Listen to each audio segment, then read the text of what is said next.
my friends, it's Thursday, December 18th, 2025, and I'm your host, Radical Russ Belville, your Red State refugee, and welcome to the Radical Russ Show, your weekday morning wake and bake, coming to you from Rolla J Studios in Southern Oregon. And it goes down smooth. Hey! On today's smoke session, let's talk about that crazy speech Trump gave last night, the Orwellian reason J.D. Vance thinks unemployment is good, and Hakeem Jeffries forces Speaker Johnson's hand on health care. But before we get to all the serious political stuff, we've got time for 3 quick hits.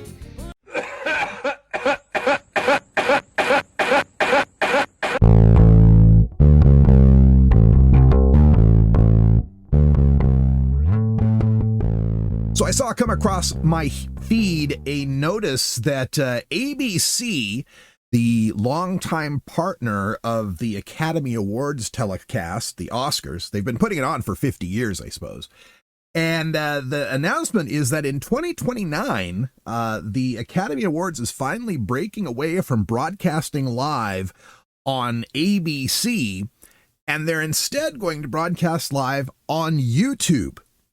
And there was a person in my feed, Podcat at Blue Sky Social, who says, if award shows are abandoning broadcasts, we are fast approaching a point where networks exist on paper only as a distribution method for NFL football. Well, yeah, we are approaching that. Maybe I'd add in a vehicle for pharmaceutical and car ads. But yeah, point taken. We are moving away from the broadcast airwaves into a world of internet streaming, which brings up my regular rant on this issue, and that is the FCC needs to be given authority to regulate the electromagnetic spectrum on the internet, just as it's allowed to regulate the electromagnetic spectrum of our airwaves, right? The FCC gets to regulate the airwaves. You can't say, patently obscene things over the airwaves. There's all sorts of regulations there. Not as many as there used to be since Bill Clinton and the Telecommunications Act of 1996 went and allowed 6 mega corporations to own all the media. That's another thing we should look into. But this idea that the internet isn't quote unquote airwaves seems ridiculous now.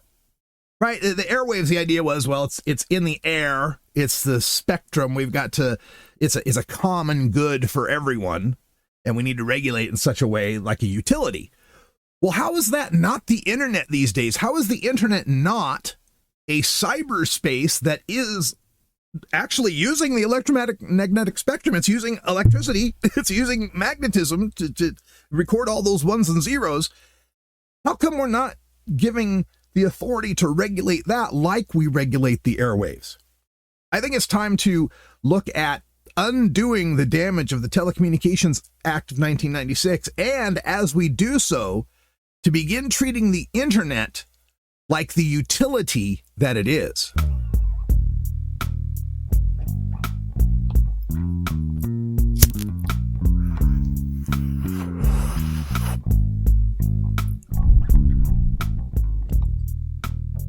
A local note here in Grants Pass, we've got this horse racing park. It's been shut down for quite a while. I don't know how long. I've only lived here a few years, but it's called Grants Pass Downs, and it's got the big horse racing track, but as well it's got a big clubhouse, this big huge clubhouse called Flying Lark. Anyway, it's like I said, it's been abandoned for a long time, and it's had fencing around it for the last couple months, maybe 3 or 4 months, as if they're remodeling it, rebuilding it, whatever. And I'm like, oh, great, they're going to bring back horse racing. That sucks, because I'm against the use of animals for human entertainment. Like, I'm okay with having pets and trained animals to some extent, like the dog that can do tricks, catch frisbees, whatever, cats that might be trained to sit still or something. I don't know what you can train a cat to do. But then when you start getting into the weird stuff, like, teaching a bear to ride a bicycle, or, trained tigers at the circus, right? When we start talking about training non-domesticated animals for entertainment, that's a bit problematic. And of course, the worst example for me, things like, bullfighting, which I guess Mexico has done away with its lethal bullfighting. Rodeo. I do not get the allure of rodeo. And horse racing, right? Like, do the horses know they're racing? Do they care which one of them is faster? I don't think so. And with all the damage done to horses and how many of them have to be put down when they break a leg or whatever, it's not worth it. The horse's life is not worth the human entertainment to me. So I'm glad the place is shut down. And I was worried, oh my God, they're going to bring it back. Unfortunately, no, they're not bringing back horse racing. They're converting this place into a mega church. And I'm kind of torn on that between my hatred of animal abuse and my hatred of organized religion.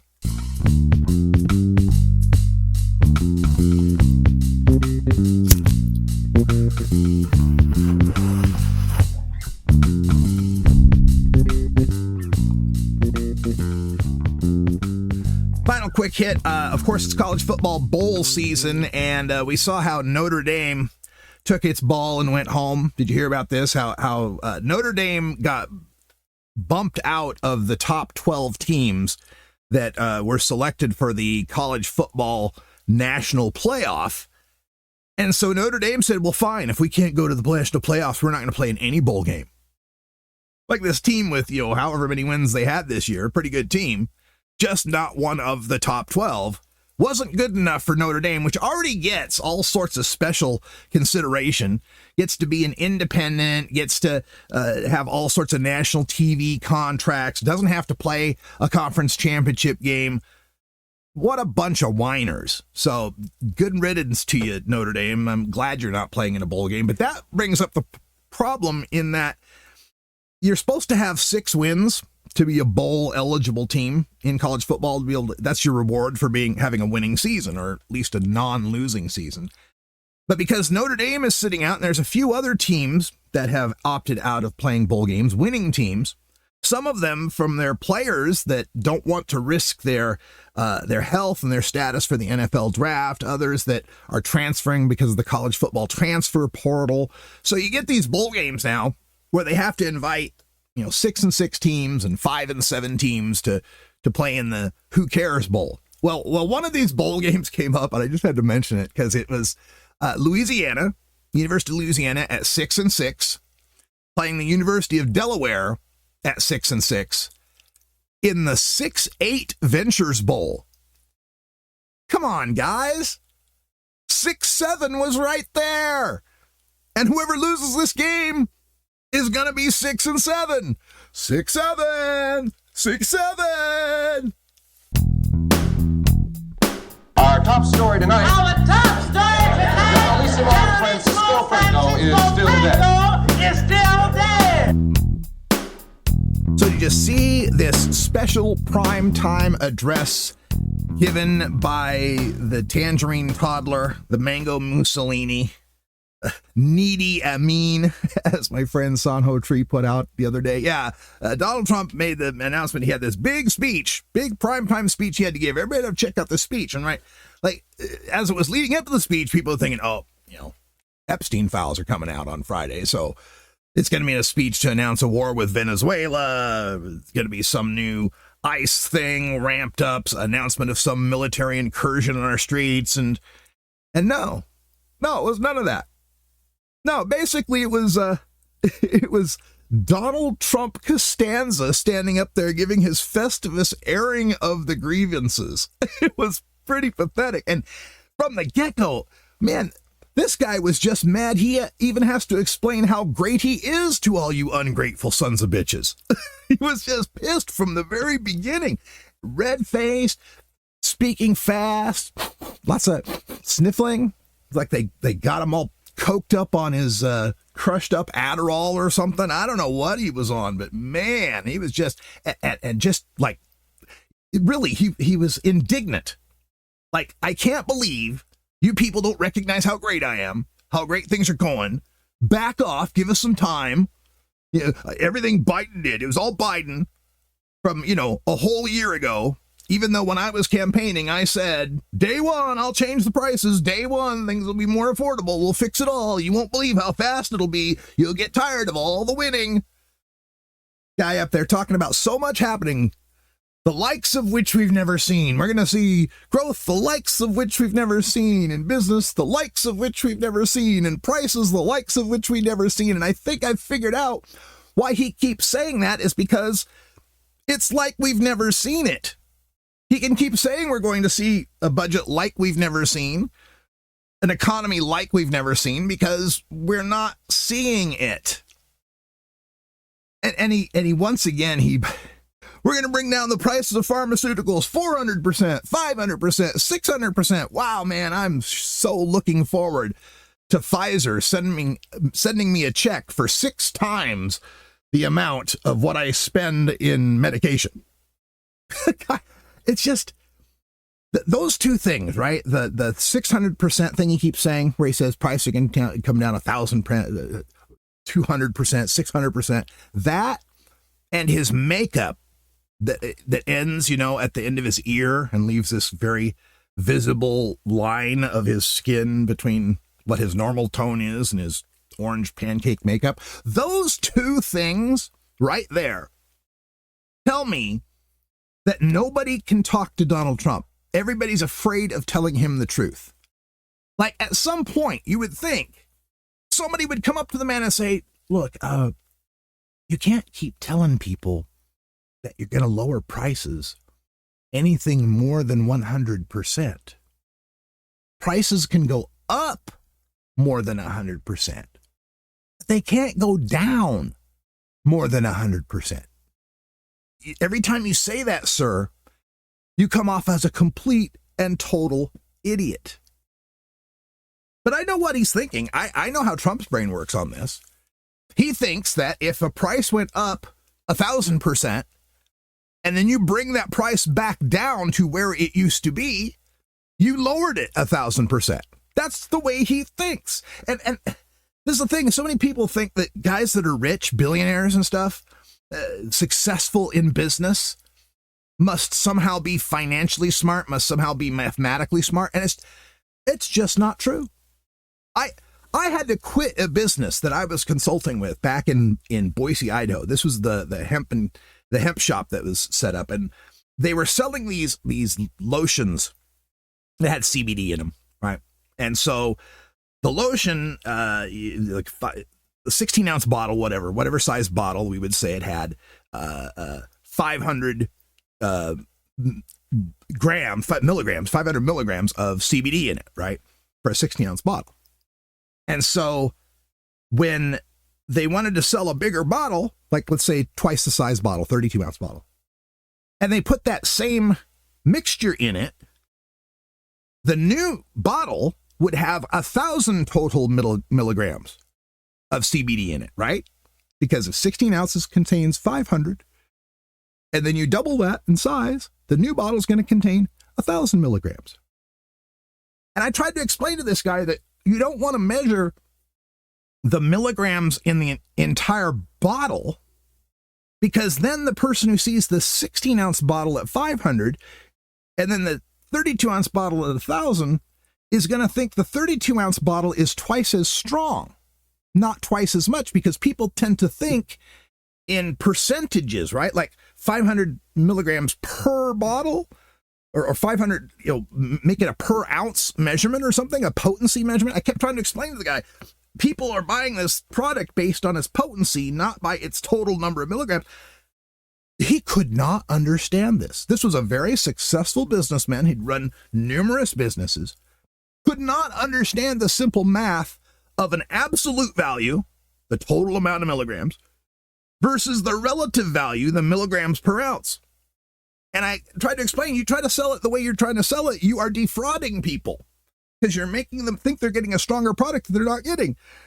And his literal answer was like, well, customers should have all the possible choices. He really didn't give a shit so long as it sold.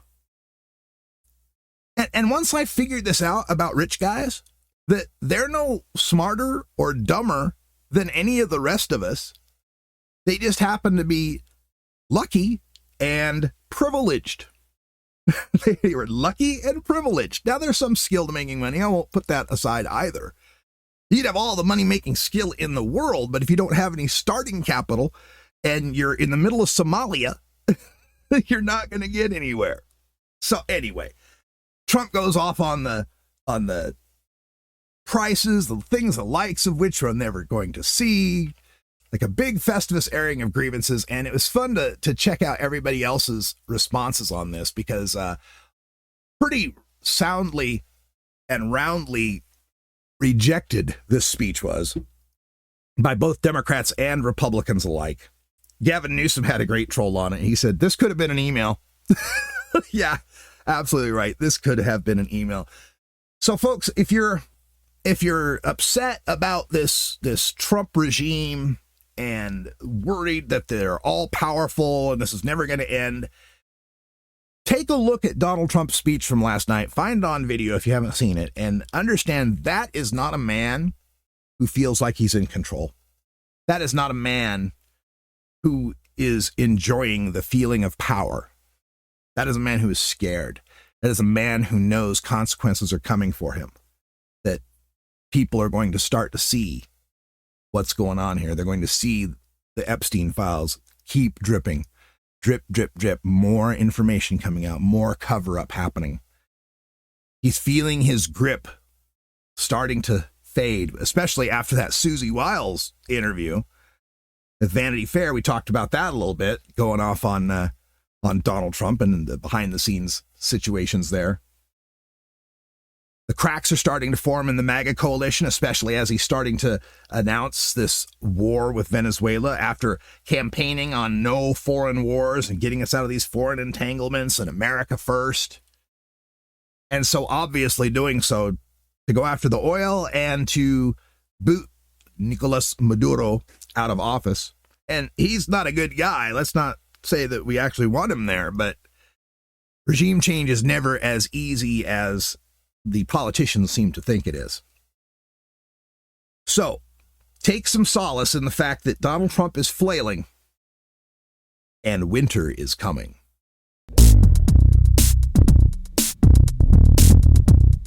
They don't vote Democrat, they don't drive Cadillacs, and they never use personal vehicles.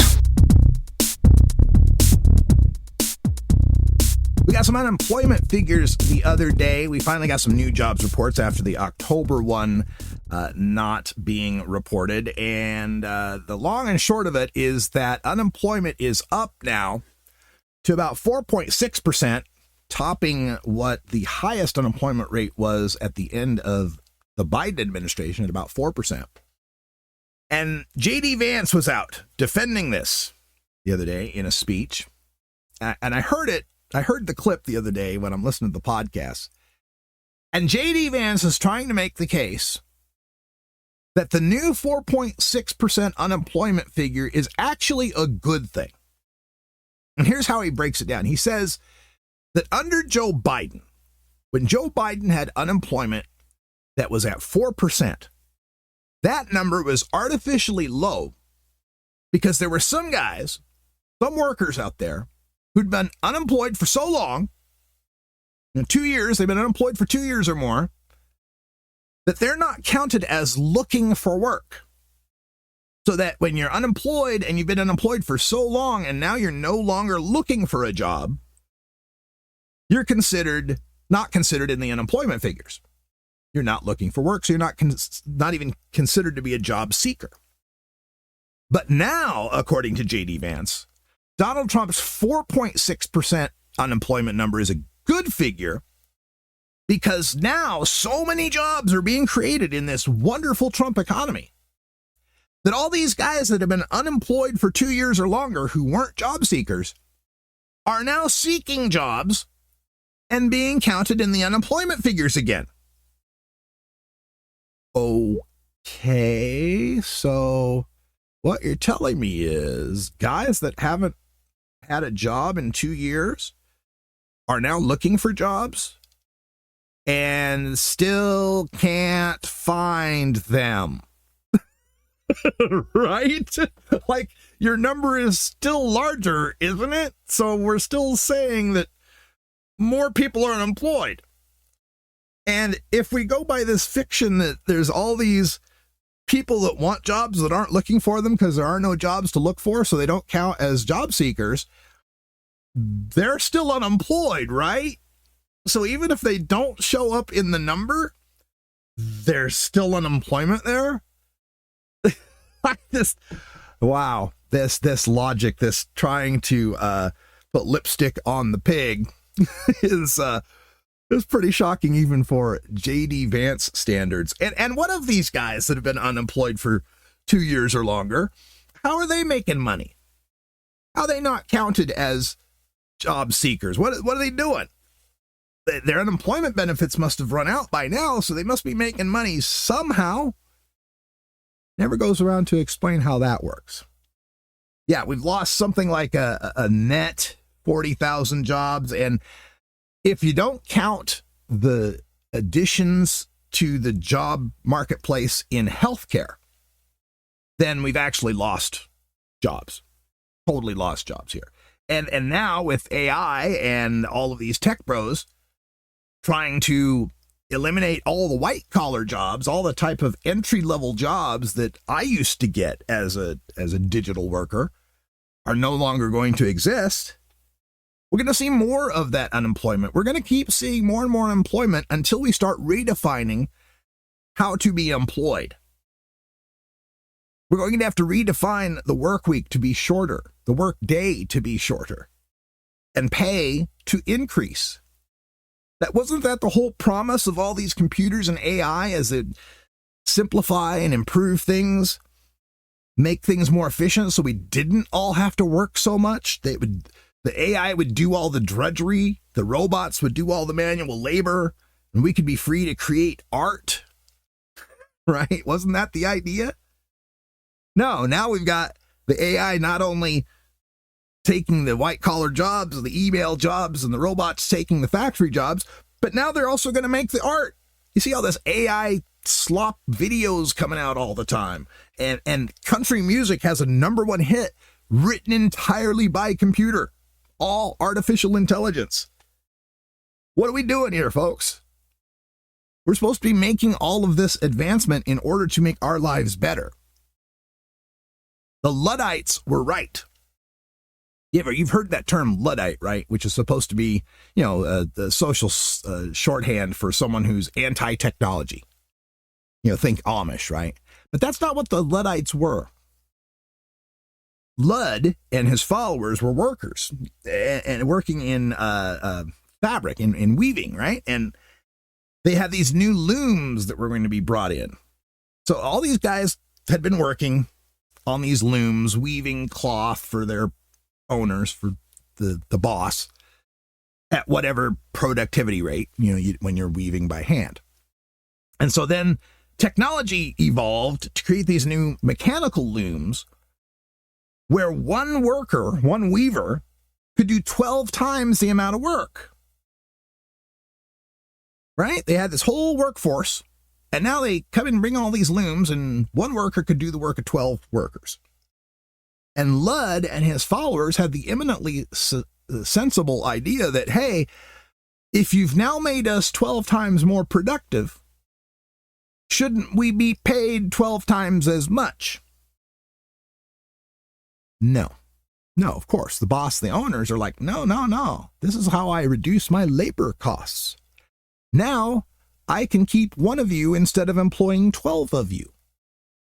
And I don't have to pay this machine anything.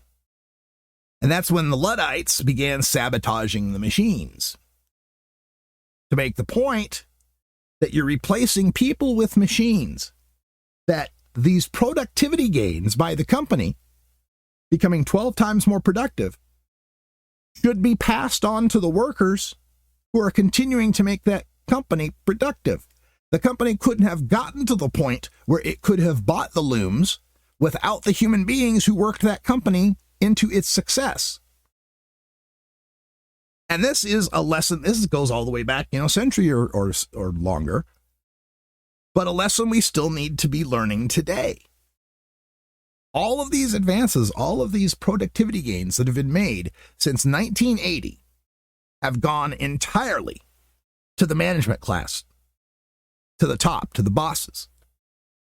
Check out any chart of productivity versus wages, any chart of worker well-being for that matter, any way you want to measure it. And you will find a line that rises with productivity from like the 1930s all the way through the 70s.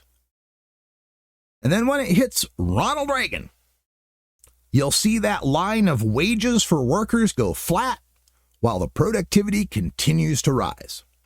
It's exactly what the Luddites were warning us about. Liberals, intellectuals, peacemongers, idiots! Now from the Department of Credit where credit is due, got this note from the leader of the Democrats in the United States House, Hakeem Jeffries, posts an urgent update. Our bipartisan petition to force a vote on a straightforward extension of the Affordable Care Act tax credits now has 218 signatures. Mike Johnson should bring the bill to the floor immediately. So this is the vote on the Obamacare subsidies. We've got a few days left in the year here, and those subsidies are set to expire at the end of this year, meaning that now the full brunt of the cost of the Obamacare health insurance marketplace will be borne by the consumer. And the discharge petition is a way to force Mike Johnson to have to vote on this. Now, you remember we shut down the government over this? We had our last shutdown over the government over this, for the longest government shutdown ever. They called it the Schumer shutdown. They tried to call it the Schumer shutdown. And the number one thing, the only thing the Democrats were shutting the government down over was extending these Obamacare subsidies. So we don't have this massive shock in 2026 of all these families seeing their health care costs go up by hundreds, sometimes even thousands of dollars. And Mike Johnson said no. The Democrats were promised by the Senate. Over there in the Senate, they said, look, come on, reopen the government. We swear, we pinky promise swear that we'll have a vote. We swear if you open the government now, just give us this temporary stopgap funding. Boy, when it comes around next time, we'll make sure to vote on the Affordable Care Act. And the Democrats went, okay, I trust you. I'm sure you won't pull the football away this time, Lucy. So here we are, and Lucy's pulling the football away again. There's nothing the Senate can do to promise to make the House do anything. And we all knew it, and we all said it at the time. The Senate can promise everything they want. Mike Johnson won't bring this up for a vote. Because Mike Johnson is owned lock, stock, and barrel by MAGA Inc. And this is what's happening. Mike Johnson's not going to bring it up for a vote. So they do the discharge petition. The same thing they had to do to get the Epstein files vote, which means the Democrats had to not only vote in lockstep, but they also had to bring over 4 Republicans. And they managed to do it. Jeffries managed to find 4 moderate Republicans who were able to sign this discharge petition to force Mike Johnson to have a vote. Well, the discharge petition has a 7-day thing. So like after the discharge petition is signed, got to get his 218th vote, he's got 7 days before he has to actually call the vote. We're at the end of December here. They're going on their holiday vacation at the end of this week. There's only 2 days left in this year as far as Congress is concerned. 2 working days. So there's his 2, and he's got 7 more, right? So it's not going to be until 2026, January sometime. The House goes back into session the 3rd, I think it does. And then you got, another 5 days from that, maybe somewhere around the 8th or 9th. This discharge petition will be forced to have a vote if the House is in session. So remember the first time we had this discharge petition going on and they were waiting to get the 218th vote, and that was going to be Adelita Grijalva, who won a special election in Arizona, and then Mike Johnson simply just didn't call the House to session. Just kept the House on break for 7 weeks rather than to have to sign her in. Well, that's what's going to happen here coming in January. Mike Johnson will call the House into session for the January 3rd pro forma stuff, having to swear in new members and, all that kind of stuff. But then he could just once again put the House in recess before that 7th day has expired, and then they won't have to vote on the Affordable Care Act. They won't have to vote on the discharge petition, or for that matter, anything. Now, if he goes this route, it's electoral doom for the Republicans, because people are going to see this. As much as Donald Trump got up last night and ranted and raved about how great everything is, people can believe their own lying checkbooks. They can tell what's in their bank balance. They can see how much the milk costs. And as this healthcare debate was going on online on Blue Sky, I'm seeing all these reports of people talking about how their premiums are going up. I don't know how y'all do it. On a podcast, I heard this woman host this, I think it's Politics Girl podcast. And she's talking about how she has this really difficult disease and her husband's dealing with some medical issues. And she says her healthcare premiums for herself, her husband, and her child, and I think she just has one child, but maybe more than one. Anyway, small family. Their healthcare premiums are $3,700 a month. $3,700 a month. I damn near live on $3,700 a month. Me and Lady Love, our two incomes, probably around $3,700 a month net, maybe a little less. And her premiums are going to go up without these Obamacare subsidies. They're going to go up to $4,300 a month. My God, is that what people are paying for health care insurance? And we haven't sacked Washington, D.C. by now? Only a heavily propagandized country could ever accept this. Only an ignorant nation, bereft of traveling or curiosity about other countries, could ever allow this to be the status quo. To be able to look out and see that 32 out of the 33 nations that are like us, democratic, capitalistic, first world, highly successful economies, all of them have a universal health care plan. All of them but us. Because here in America, in God we trust, and that God is the dollar. That God is business. That God is the middleman. The rent-seeking middleman of health insurance that does absolutely nothing to improve our care. It doesn't keep costs down. It doesn't improve care. It doesn't foster innovation. It doesn't drive research. It's just simple rent-seeking, money-making, money-grubbing greed. And it's getting Americans killed. So maybe this is a blessing in disguise. Maybe not voting on the ACA credits and seeing those premiums skyrocket will finally jolt the sleeping giant from somnolescence and into action and begin to recognize there's only one answer to this problem. A problem that has been solved 32 times already in other nations with very many different examples to choose from for styles and types of universal health care that we might enact. What was it Winston Churchill said? Americans can always be counted on to do the right thing, and after they've exhausted every other opportunity, every other possibility. That's about what's happening here. Obamacare, as it was a compromise. Obamacare was the compromise to get around Joe Lieberman's refusal to support a public option and to mollify Republicans and fool them into voting for something that might help people just a little bit by adopting what was Mitt Romney's health care plan for Massachusetts. Adopting a plan that guaranteed the health insurance industry could still be in the game.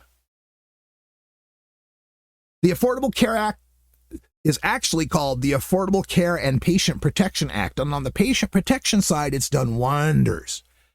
It eliminated the ban on, or the refusal to cover people with pre-existing conditions, allowing your adult children to stay on your health care until you're 26, no lifetime caps on benefits, all sorts of ways that the Affordable Care Act, Obamacare, protected patients and made health care better for us.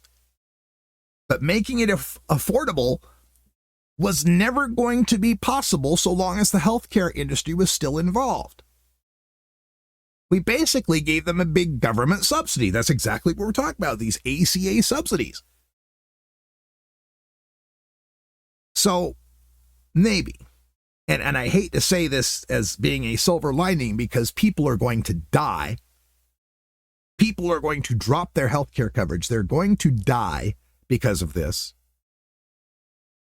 But maybe that's what it takes in this country. Maybe enough people dying and enough failure over enough years will finally convince Americans that we can do a little socialism on this one. And it goes down smooth. All right, that's all the time we got this morning for the Smoke Session. The Radical Russ Show is produced, directed, researched, written, recited, posted, and catered by me, Radical Russ Belville, and covered by Creative Commons share-alike licensing. News, music, and video clips and social media posts are reproduced under fair use copyright laws for commentary and analysis. My main theme is We Love the Herb by Herbal Nation, and interstitial music is by Russ Boom Boom Belville. What's the boom boom for? Boom, boom, boom. Which brings us to our post-credits scene. Oh, just one more thing, sir. I was thinking. Kind of a sad one here. I saw a note that Rams wide receiver Puka Nacua was on a podcast.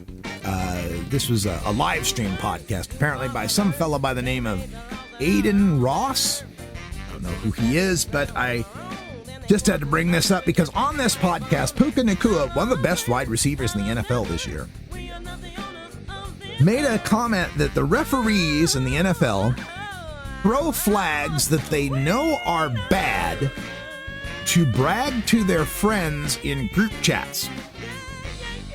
So Nacua alleges referees knowingly make bad calls just to brag about them to friends. And told Aiden Ross that on his next touchdown score, he will do a little dance that Aiden Ross has popularized, apparently, called, quote, the covetous Jew, end quote. And the stance they're making in the picture here is them hunched over, hunched shoulders and clasped hands, like you're rubbing your hands, oh boy, I'm gonna make money, that kind of evil look. So, Puka Nacua says the refs throw bad flags and he'll do a covetous Jew TD dance.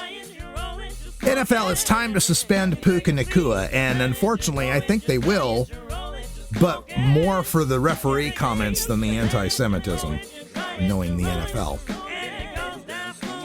You can contact me by email at radicalruss@gmail.com. Call my message line at 877-RUSS-420. That's 877-877-420. And reach me on social media on Blue Sky as radicalruss.com. And nowhere else. I'm not answering Facebook. I'm not answering Twitter. Not answering Threads. Not answering Instagram. Even though I might post stuff there occasionally, it's just for reach. If you want to contact me and interact with me, it's only on Blue Sky. You can support this podcast financially by donating to Radical Russ on Venmo, Rad Russ on Cash App, or via PayPal on my website at radicalruss.com. Get this podcast on Spotify, Apple Music, YouTube, my website, or wherever you get your podcasts. Thanks for listening, and until tomorrow, take care of each other.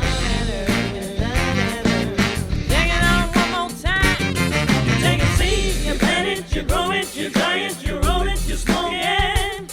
You take a seed, you plant it, you grow it, you dry it, you roll it, you smoke it. You take a seed, you plant it, you grow it, you dry it, you roll it, you smoke it, and it goes down smooth.